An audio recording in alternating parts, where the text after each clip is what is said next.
Ever wonder what happens when you mix aliens and houseplants? Well, imagine defending your home planet with nothing but gardening tools and sheer stubbornness. Our heroes fought off metallic invaders using lavender bombs and catnip sprays. Sounds wild, right? You won't believe the twist in their final showdown, earthy rebels against arrogant space overlords. Trust me, this tale of grit and greenery has a finale that'll make you think twice about underestimating nature. Dr. Casey Martin hummed to herself as she carefully transplanted a sprig of lavender into a pot. She was in her element, surrounded by a sea of green. Her lab, a makeshift greenhouse in the middle of nowhere, was her sanctuary. The world out there might be crumbling, but here she could still make things grow. You'd think they'd make invasions more considerate, Casey muttered to her plants, then smirked at her own joke. The sky outside had darkened unnaturally, and she didn't need a weatherman to tell her something was very wrong. Her thoughts were interrupted by a loud crash, followed closely by a burst of bright light. She instinctively ducked, knocking over several pots. "Great, now I've got dirt in my coffee," she grumbled, peering over the counter. Metallic, insect-like creatures emerged from a craft that had landed in the middle of her research field. Casey watched in a mixture of awe and horror as they began to spread out, their advanced armor glinting under the eerie sky. One of the creatures, a Zorak by the looks of it, marched up to her greenhouse and punched a hole in the glass. It looked at her, and she gave it a deadpan stare. "Nice to meet you too, buddy." Ignoring the primal urge to run, she grabbed a nearby rake and stood her ground. "You here to buy some plants, or are we doing this the hard way?" The Zorak tilted its head, almost puzzled, then stepped forward menacingly. "Wrong answer," she mumbled as she swung the rake at its midsection. The handle snapped and the Zorak barely flinched. Casey backed up, tripping over a bag of fertilizer. The alien reached out, grabbing her by the collar and lifting her off the ground. Casey's mind raced. She struggled, clawing at the thing's metallic limbs. "Okay, put me down, you overgrown cockroach." Suddenly the Zorak winced and dropped her. Casey landed hard but didn't waste a moment. She noticed the Zorak was standing in a patch of lavender. The creature shook violently, emitting a series of garbled noises before retreating back through the hole it had created. Casey rose, dusting herself off. "Lavender, you gotta be kidding me," she said, looking at the innocent plant swaying in the breeze. She stepped outside cautiously, keeping an eye on the retreating aliens. Clearly, they had underestimated Earth's defenses. The open ground outside was a mess of smoking craters and splintered wood. Dr. Jim Randall, one of Casey's colleagues, dashed up to her, his eyes wide with panic. "Casey, what the hell is happening?" Casey shrugged, her eyes still following the Zoraks. "Just another Friday. Aliens are allergic to lavender, apparently." Jim blinked. "You're kidding." "Nope. They busted in here, I hit them with a rake, then they hit the lavender, and suddenly they're the ones crashing the party." Jim glanced at the retreating Zoraks, then back to Casey. "So what's the plan? Call the military?" Casey smirked. "Nah, let's outsmart them. Maybe mix some lavender with something stronger." "Alien raid, anyone?" Jim chuckled nervously, but Casey could see the glimmer of hope in his eyes. She patted his shoulder. "We're not dead yet. Let's give them a reason to regret ever coming here." They spent the next hour gathering every lavender plant they could find. Casey's mind whirled with ideas. It wasn't just lavender. If she was right, there were countless plants that could irritate the Zoraks. Nature's own defense mechanisms, repurposed for Earth's survival. As the sun set, painting the sky in fairy hues, the Zorak ship started to rumble ominously. Casey didn't flinch. She had a new mission now. Humanity was far from defeated, and she wasn't going to let some alien overlords spoil her garden. "Let's see how they like a little horticultural warfare," she said, gripping a potted plant as if it were a weapon. The game was on, and Casey Martin was just getting started. Casey stood at the edge of the field, staring at the ragtag group of scientists she had rallied together. It was clear that none of them had any military training. Their specialty was plants, not combat, but necessity had birthed an unexpected resolve. "All right, team," Casey began, her voice carrying a wry edge.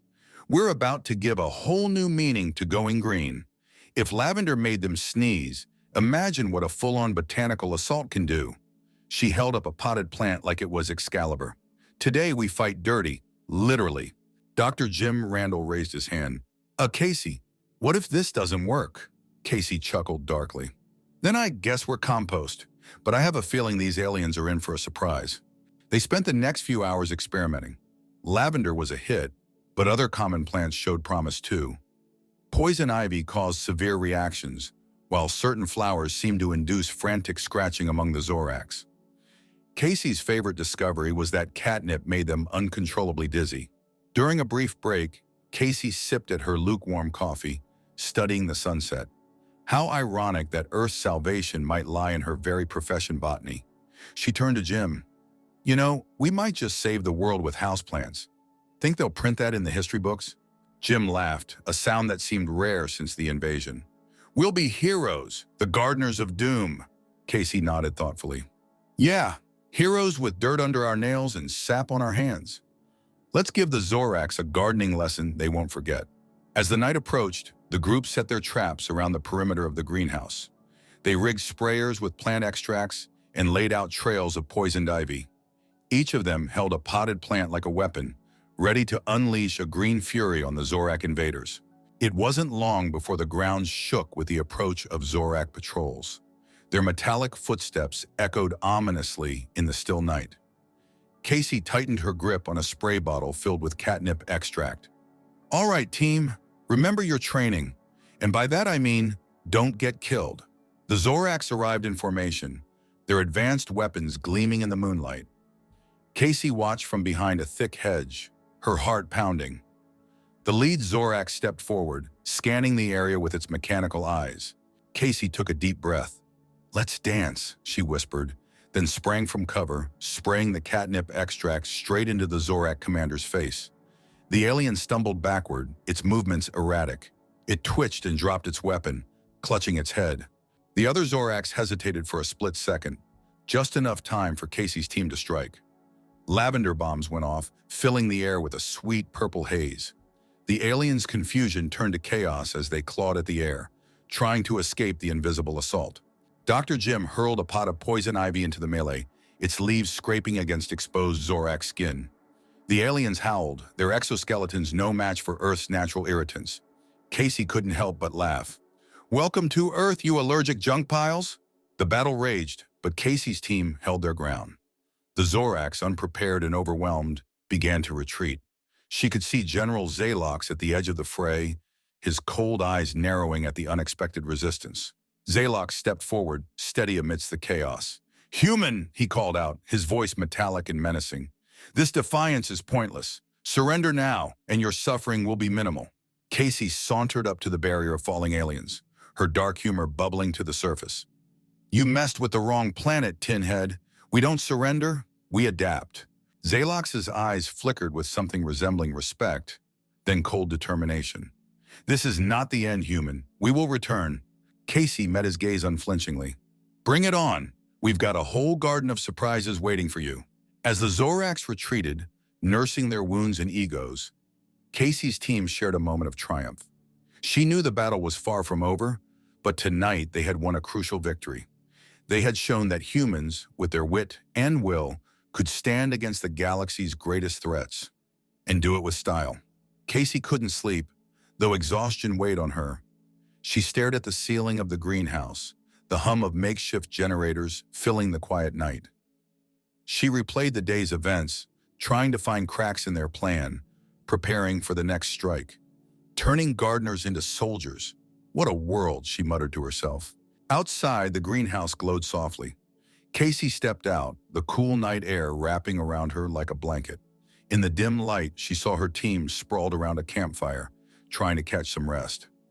Jim was on watch, his silhouette tense against the horizon. She walked over, joining Jim without a word.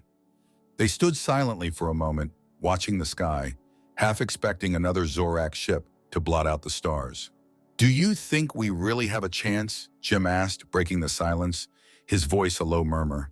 Casey smirked, shaking her head. We've got more than a chance. We've got plants. No alien can fight with a nose full of pollen. She flashed a wry grin. And we're just getting started. Jim chuckled, though it sounded more like a sigh. I just wish we had more than botanical warfare. What about their tech? What if they adapt? We adapt faster. This is our world. We know it better than they ever could, Casey said, her voice firm. Besides, they underestimate us. That's their biggest flaw. Morning came too soon, the horizon painted with streaks of orange and red. Casey's team gathered, their faces a mix of determination and fatigue. She looked at each of them, feeling an odd sense of pride. They were scientists, but today they were survivors. I was thinking about what else we could use, said Dr. Sarah Nguyen, tapping her chin thoughtfully. There's this invasive vine that smothers other plants. If we could weaponize it, like herbal napalm? Casey laughed. I like the way you think, Sarah. Let's see if we can't turn that into a multi-tentacled nightmare for our guests. They spent the day creating new traps, experimenting with combinations of plants and chemicals. Ripples of dark humor spread through the team, easing the tension. Each discovery felt like a small victory, another step towards reclaiming their home. By mid-afternoon, Casey found herself staring at a makeshift map of their area. They had repurposed the greenhouse schematics, marking where they had set traps and where the Zorax might attack next. It looked chaotic, yet strangely hopeful, a testament to human ingenuity. Jim approached, holding a strange-looking device. Found this on one of the Zorax. Looks like some sort of communicator. Could be useful. Casey examined it, frowning. If we can figure out how it works, we might intercept their plans. Maybe even turn their tech against them. She fiddled with the device, her fingers tracing its unfamiliar contours. Sometimes, you've got to use the enemy's playbook against them, she muttered. A spark of triumph lit her eyes as the device beeped and crackled to life. A series of strange clicks and hums emerged, the alien language both cryptic and foreboding. Sarah joined them, her eyes widening. What do you think they're saying? Casey shrugged. Probably plotting our demise. But maybe now we can stay one step ahead. Hours later, the device continued to spew alien gibberish, but with each fragment, Casey felt she was piecing something together. They learned that the Zorax planned another assault, this time with reinforcements. Looks like they're bringing friends, Jim said, his voice grim. Casey grinned fiercely. Good, more targets. Let's set up a welcome party they won't forget. As evening fell, the sky slowly darkened, casting eerie shadows through the greenhouse. The team worked tirelessly, setting up new defenses. Casey felt a mix of anxiety and fierce determination. They were ready, or as ready as they could be. Remember everyone, she said, her voice steady. We're fighting for Earth, for our home. They may have tech, but we have the heart. Jim nodded. And the plants, Casey laughed. And the plants. Let's show them what humans can do. The ground trembled as the Zorax approached, their heavy footsteps echoing through the night. Casey's heart raced, but she stood firm, the communicator clutched in her hand. All right, team. Time to show them the true power of Earth's flora. As the first wave of Zorax stumbled into the traps, the air filled with the welcome scent of lavender and the satisfying sight of aliens falling before them. Casey's dark humor surfaced once more, a glint in her eye. Welcome to Earth, you metal misfits, she whispered, ready for the next round. The night was heavy with tension as Casey waited. Clutching the alien communicator, she listened to the garbled transmissions. Her team, armed with their makeshift botanical arsenal, kept a wary eye on the horizon.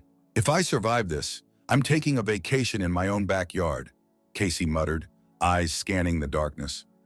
Moments like this, waiting for chaos, always tested her resolve. A rustle broke her thoughts. Sarah emerged from the shadows, holding a bundle of vines. We set up the last trap near the entrance. This should slow them down. Casey nodded, taking the vines. Perfect. They'll regret ever stepping foot on our soil. Jim approached, his face a mask of determination. Communicators picking up increased signals. They're close. Showtime, Casey said, her voice barely a whisper but filled with steely resolve. She motioned for everyone to take their positions. The traps were set, the plants ready to defend their home. Now they had to wait. Time felt like it stretched forever. Casey's heart pounded, adrenaline mixing with exhaustion. Patience, she reminded herself. They're the ones who should be afraid. Suddenly the ground vibrated with approaching footsteps. Metallic clinks and alien clicks filled the air. Casey peered around the edge of the greenhouse. The Zoracs were coming, larger in number, their silhouettes ominous under the moonlight. "Get ready," she hissed, signaling her team. They sported looks of determination, eyes sharp, every surge of fear managed with focused concentration. Casey took a deep breath. This was it. The first Zoracs stepped into the traps. Poison ivy whiplashed their legs, triggering frantic movements. Casey watched, satisfied, as the lavender bombs exploded, casting plumes of irritating dust into the air. From her vantage point, she could see General Zalox overseeing the invasion. He stood out, his armor more intricate, his stance arrogant. Casey felt a spark of anger. This was the alien orchestrator of their misery. She turned to her team, her voice soft but fierce. "We need to get closer. Take out their leader, and they'll fall apart." Sarah and Jim nodded, understanding. Casey and her small strike team crept through the underbrush, avoiding spotlights and patrols. Every step felt calculated, her mind racing through possible outcomes. The Zoracs, struggling against the plant-based attacks, provided the distraction they needed.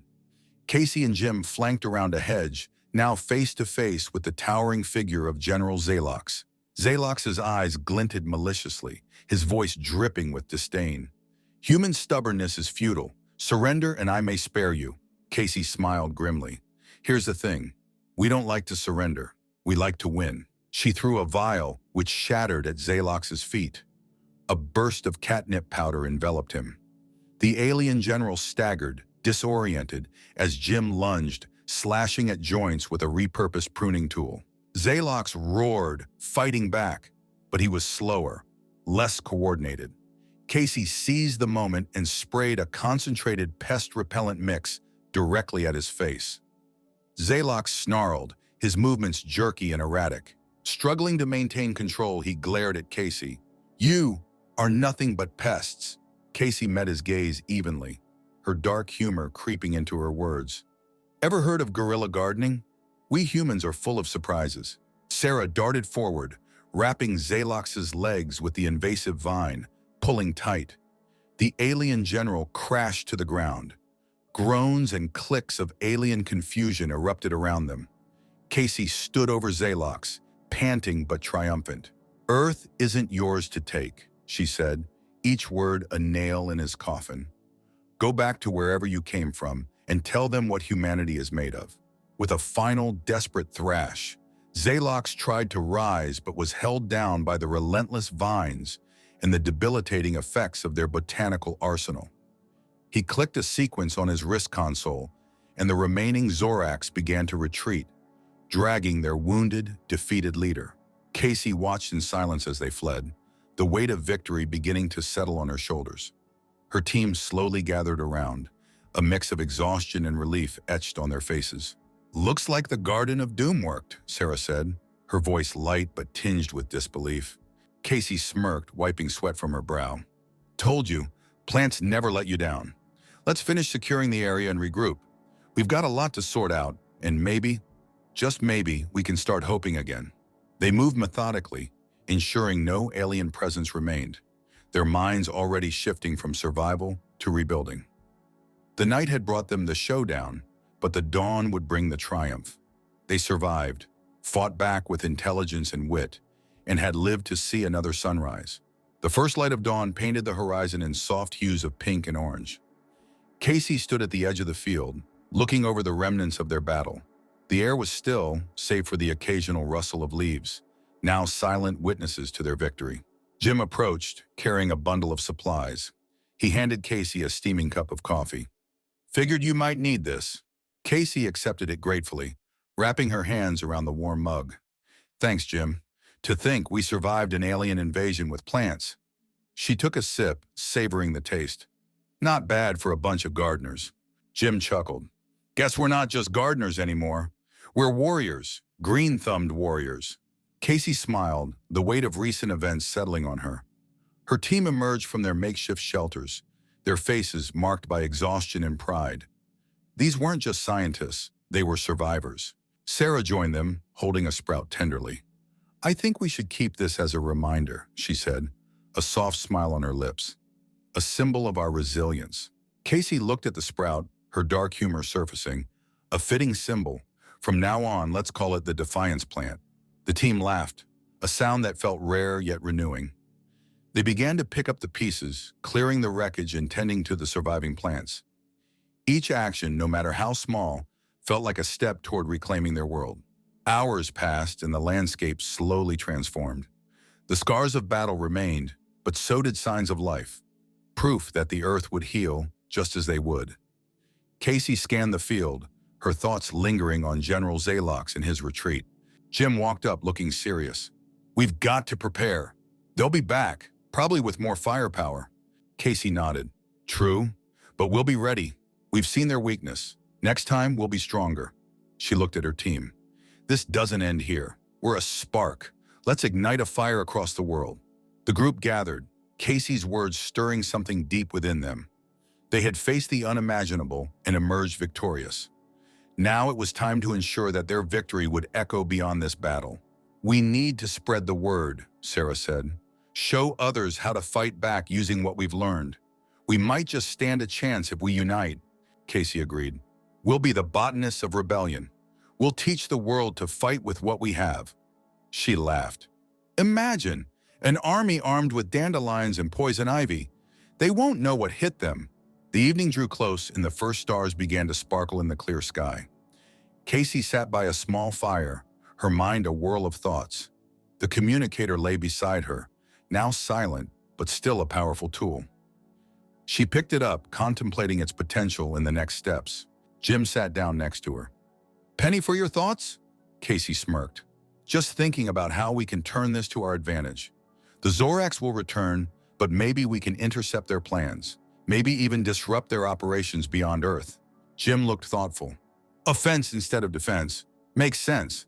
They shared a quiet moment, the weight of leadership heavy but shared. Casey knew the fight was far from over, but they had proven something remarkable. Humanity wasn't just about technology or brute strength. It was about resilience, ingenuity, and the will to protect their home. Here's to Earth, Casey said, raising her coffee cup in a mock toast. The planet that fights back. Jim raised his own in response. And to us, the gardeners of doom. The fire crackled, casting dancing shadows on their determined faces. They were ready to face whatever came next, knowing that as long as they stood together and used their knowledge, there was hope. Casey gazed at the stars. Bring it on, universe. We're just getting started. Under the night sky, they sat in a circle, united by recent trials and the hope of future triumphs. Their laughter mixed with the sounds of a reborn land, echoing a single truth. Humanity wouldn't go down easily. They had carved a niche in the galaxy, proving that even with humble roots, they could rise against the mightiest foes.